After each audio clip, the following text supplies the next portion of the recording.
Bonjour à tous, j'espère que vous allez excellemment bien. Aujourd'hui on se retrouve pour parler cyclisme, pour faire la présentation de la 13e étape de la Vuelta. Je précise que j'enregistre cette vidéo un petit peu en avance pour des problèmes d'organisation. J'enregistre cette vidéo, nous sommes le 28 août, il est 14h44. Donc j'enregistre alors que l'étape numéro 11 vient à peine de partir.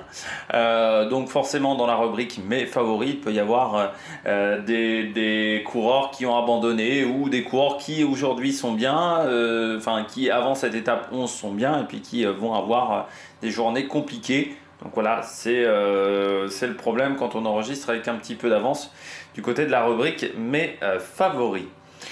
Étape numéro 13. Où il y a du pourcentage, où ça va faire mal, où il va y avoir des dégâts. N'hésitez pas à vous abonner à la chaîne, à réagir dans les commentaires, à mettre un pouce bleu, à partager la vidéo sur les réseaux sociaux, notamment auprès de vos proches si vous pensez que ça peut les intéresser. Dans les commentaires, n'hésitez pas à me dire quels sont vos favoris, qui est votre grosse cote pour cette journée. Si vous avez les moyens et que vous voulez soutenir mon travail, vous pouvez faire un super thanks et je remercie les gens qui le font. Vous pouvez également activer la petite cloche, comme ça vous êtes au courant des dernières vidéos qui sortent sur la chaîne. Ça permet également de me soutenir parce que plus vous cliquez rapidement sur les miniatures ou sur les notifications que vous recevez, et bien plus la vidéo est mise en avant par YouTube. On commence tout de suite. Oui, l'étape peut ressembler, on va dire, si on regarde que le dénivelé positif, un petit peu à celle d'hier.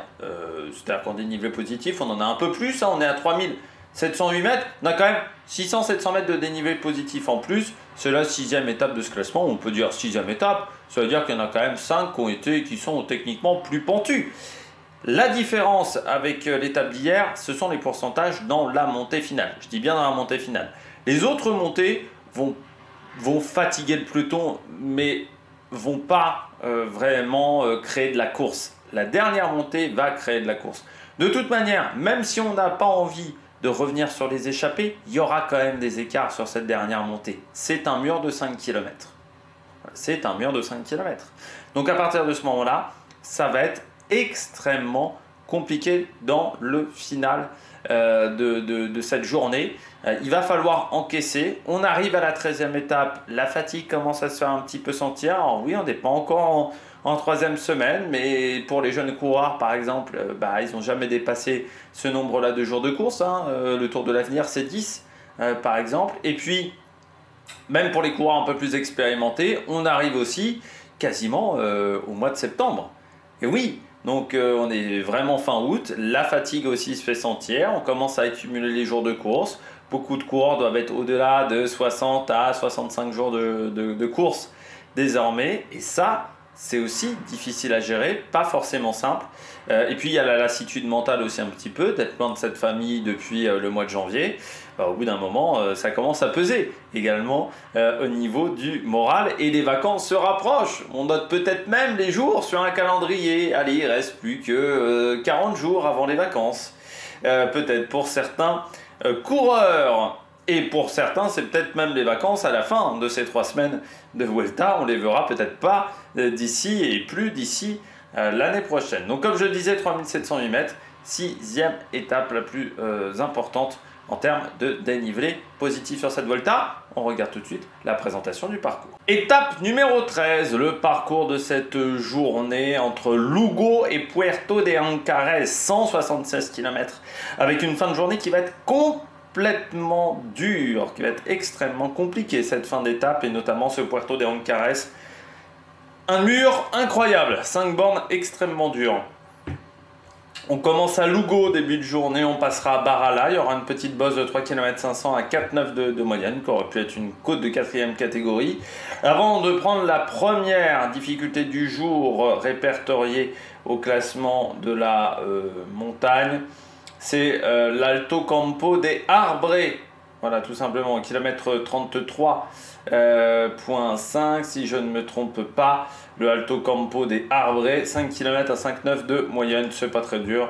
Il y a 1 km à 7,1%, sinon c'est assez régulier sur cette montée de l'Alto Campo des Arbres. On redescend vers Aspontes de Gatine, avant la montée de 2e catégorie, au kilomètre 75,5, c'est-à-dire à 100 km de l'arrivée, l'Alto au Portel, 1000 mètres d'altitude, 1064 mètres même d'altitude.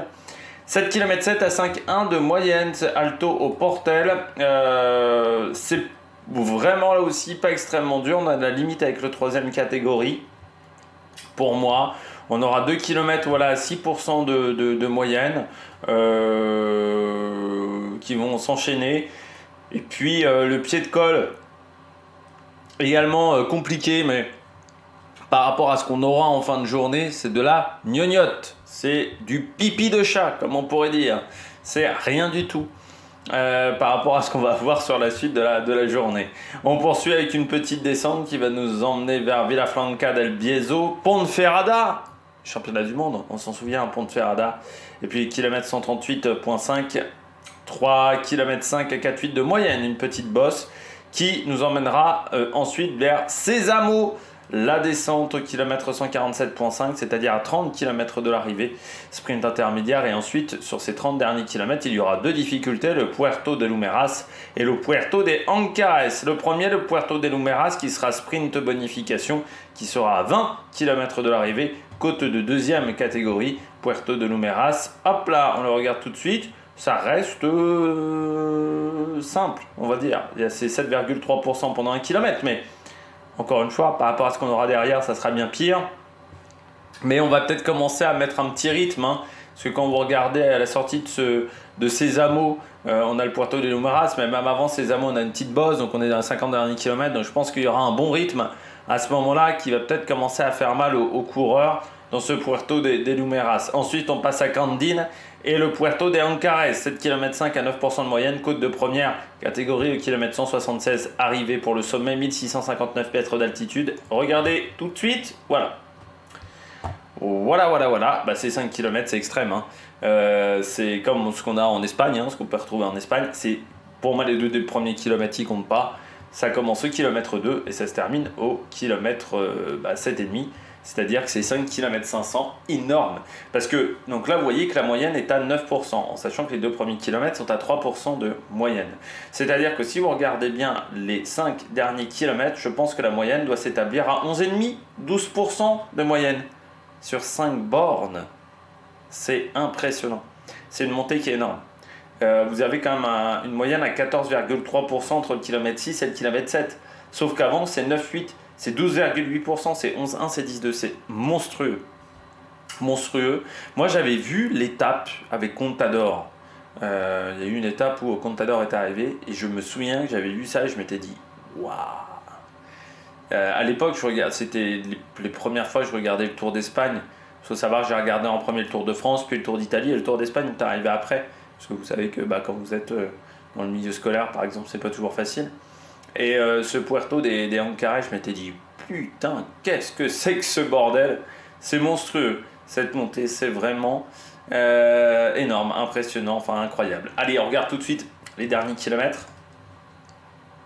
Vous allez voir qu'en plus, à partir de là, je pense qu'on voit quasiment le sommet. Sur les 5 derniers kilomètres, vous voyez, hein, l'altimètre. Donc il reste bloqué au niveau des pourcentages.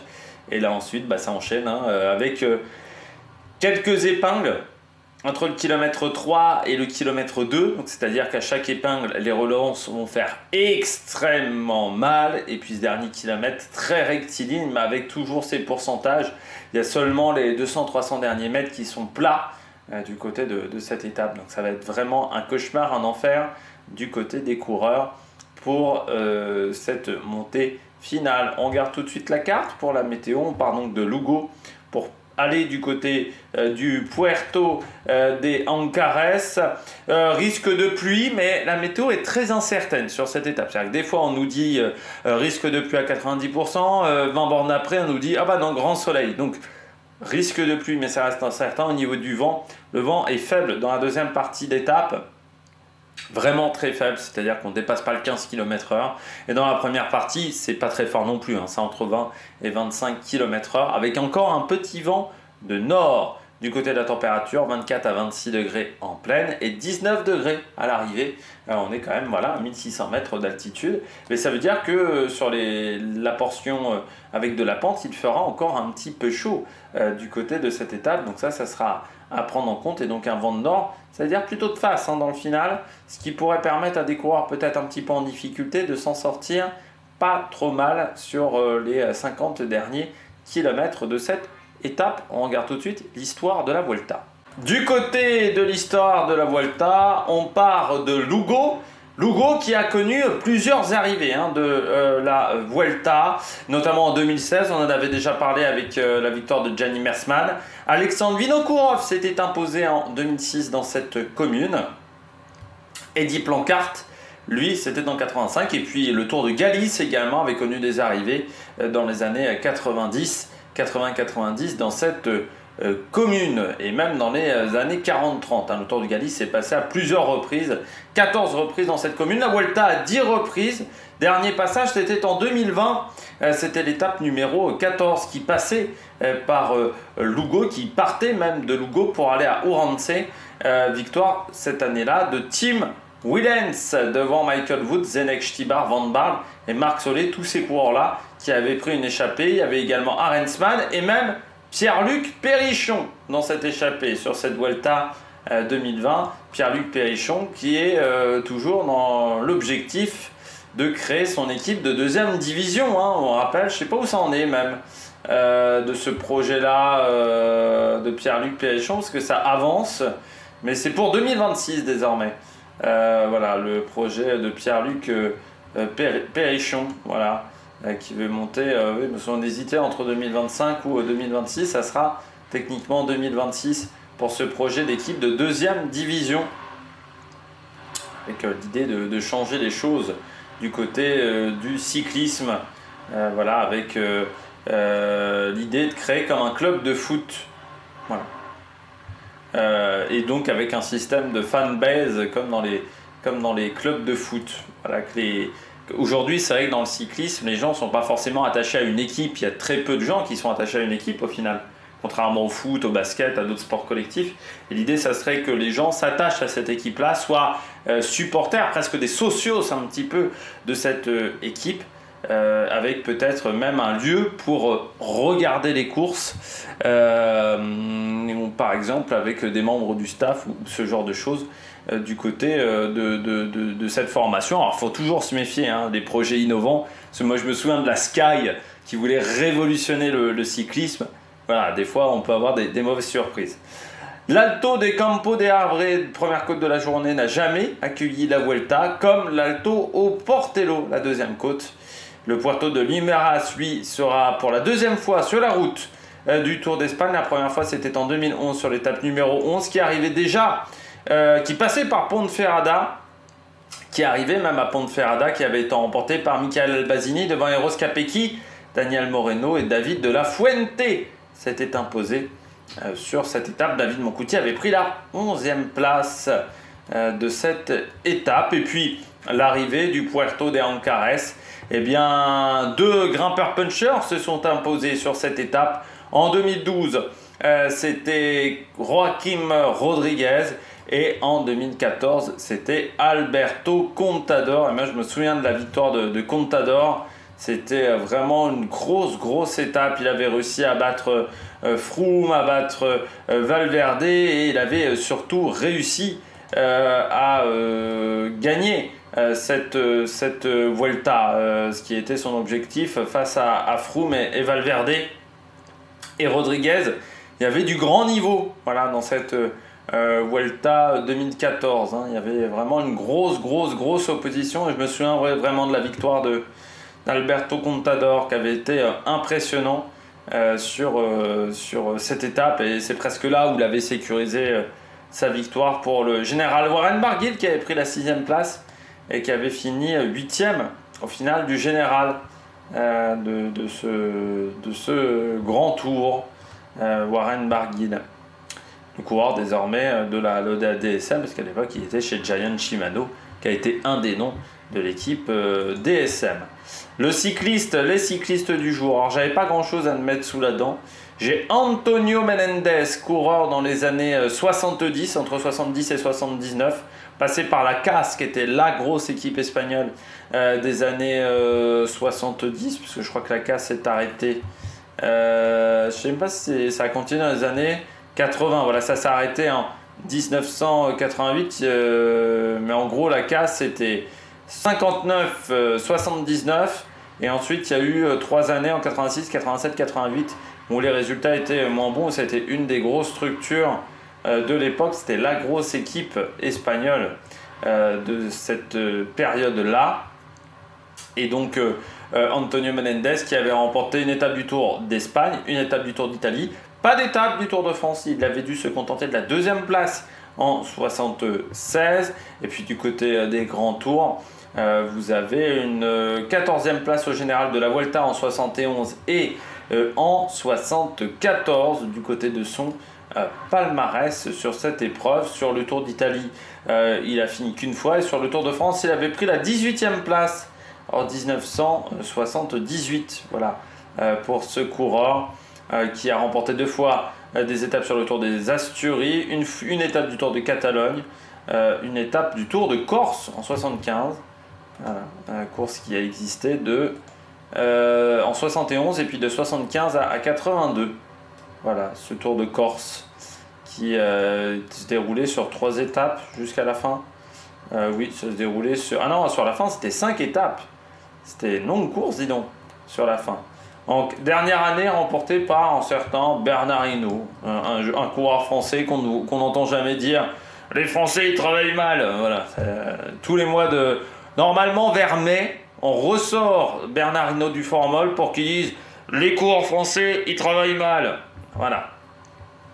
Donc, ce qui donne une belle réputation maintenant à Bernard Hinault, qui s'était imposé devant Pascal Simon pour 5 petites secondes et Greg LeMond pour 18 secondes. Il y avait Michel Laurent 4e à 20 secondes et Diop Zotemelk 5e à 34 secondes. C'est-à-dire, pour voir le premier coureur à la minute, c'était Phil Anderson qui était 8e et qui était à 1,01. Hein.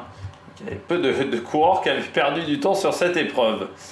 Du côté du Tour de Corse 1982. Et puis autre coureur, on parle de José Manuel López Rodríguez, coureur dans les années de 65 à 72, vainqueur de la semaine catalane en 66, vainqueur du Tour de Levante en 71, vainqueur d'une étape du Tour d'Espagne en 69 et du Grand Prix qui s'appelle désormais Miguel Indurain, mais en 68 il ne s'appelait pas le Grand Prix Miguel Indurain, c'était le Grand Prix de Navarra, la première édition même du Grand Prix de Navarra qu'il avait remporté en 68. Voilà, du côté de son palmarès.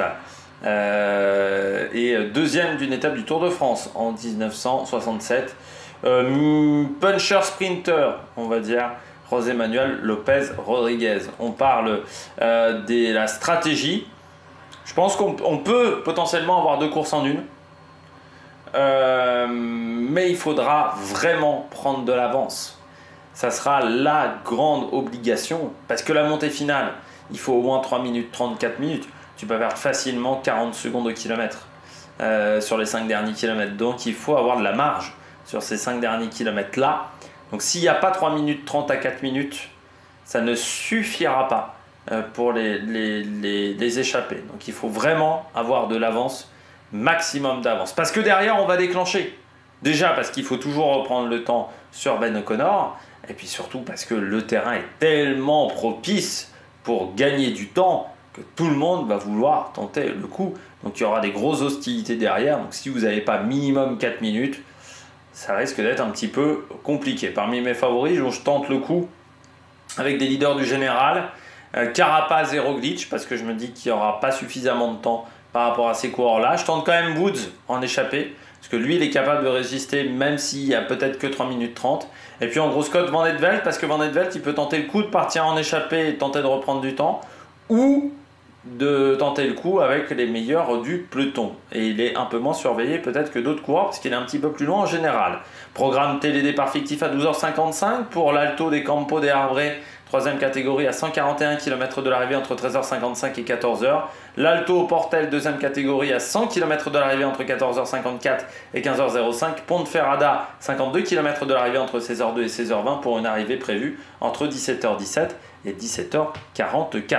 J'espère que vous avez aimé cette vidéo. Si vous avez aimé cette vidéo, n'hésitez pas à vous abonner à la chaîne, à réagir dans les commentaires, à mettre un pouce bleu. Puis nous, on se retrouve pour de nouvelles aventures sur Amérique Production. Ciao, ciao!